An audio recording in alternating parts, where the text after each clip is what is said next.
नमस्कार दोस्तों, स्वागत है आप सभी का हमारे YouTube चैनल पर। दोस्तों, आज की हमारी कहानी का नाम है पछतावा।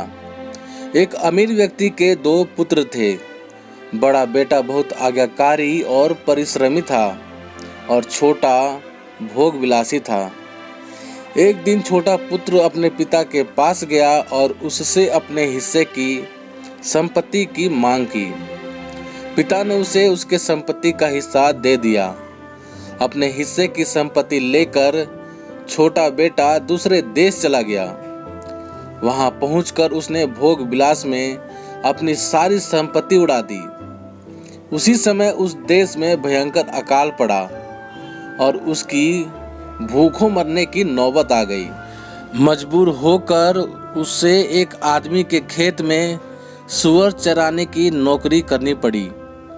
वह दिन भर खेत में सूअर चराता और सूअर को खाने को जो फलियां मिलती उसे खाकर ही अपना पेट भरने की कोशिश करता, लेकिन उसके नसीब में सूअर की फलियां भी नहीं थी।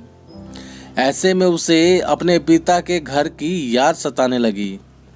वह सोचने लगा कि उसके पिता के घर तो नौकर और मजदूरों को भी उनकी भूख से ज़्यादा रोटी मिलती है और मैं यहाँ सूअर को मिलने वाली फलियों के लिए तरस रहा हूँ। उसने फैसला किया कि वह अपने पिता के पास लौट जाएगा और उनसे गिड़गिड़ाते हुए क्षमा याचना करेगा। उनसे माफ़ी मांगते हुए उनके पैरों में गिर जाऊंगा। मैं उनसे कहूँगा कि मुझे अपना मजदूर बनाकर रख लीजिए, क्योंकि अब मैं आपका पुत्र कहलाने के योग्य नहीं हूँ। ये सोचकर वह अपने पिता के घर चल पड़ा। वह घर से कुछ दूरी पर ही था कि तभी उसके पिता की नज़र उस पर पड़ी। अपने पुत्र को ऐसी हालत में देखकर पिता का हृदय पिघल गया। वह भागकर उसके पास गया और उसे अपने गले से लगा लिया। बेटा पिता से क्षमा याचना करते हुए बोला, पिताजी, अब मैं आपका पुत्र कहलाने योग्य नहीं हूँ। मैंने आपको बहुत दुख दिया है। मैं सिर्फ अपने भोग विलास में डूबा रहा और आपकी बातों पर कभी अमल नहीं किया। मुझे मेरे किए का बहुत पछतावा है। पिता ने उसकी बात अनसुनी कर दी। वह खुशी से अपने सेवकों को पुकारते हुए बोला, जाओ और मेरे पुत्र के लिए अच्छे वस्त्र लेकर आओ। उसे उंगली में अंगूठी और पैरों में जूते पहनाओ। आसपास के सभी लोगों को मिठाई बांटो और आनंद मनाने की तैयारी करो। मेरा बेटा जो गलत राह पर चलकर मर गया था, अब वह फिर से जी उठा है। वो खो गया था लेकिन फिर से हमें दोबारा मिल गया है। घर में सब लोग मिलकर गाने बजाने और आनंद मनाने लगे। तभी उसी समय बड़ा बेटा, जो कि खेत में काम करवा रहा था, जब वह खेत से लौटने लगा और घर के निकट पहुंचा, तो नाचने और गाने बजाने की आवाज़ सुनकर एक नौकर से इस बारे में पूछा।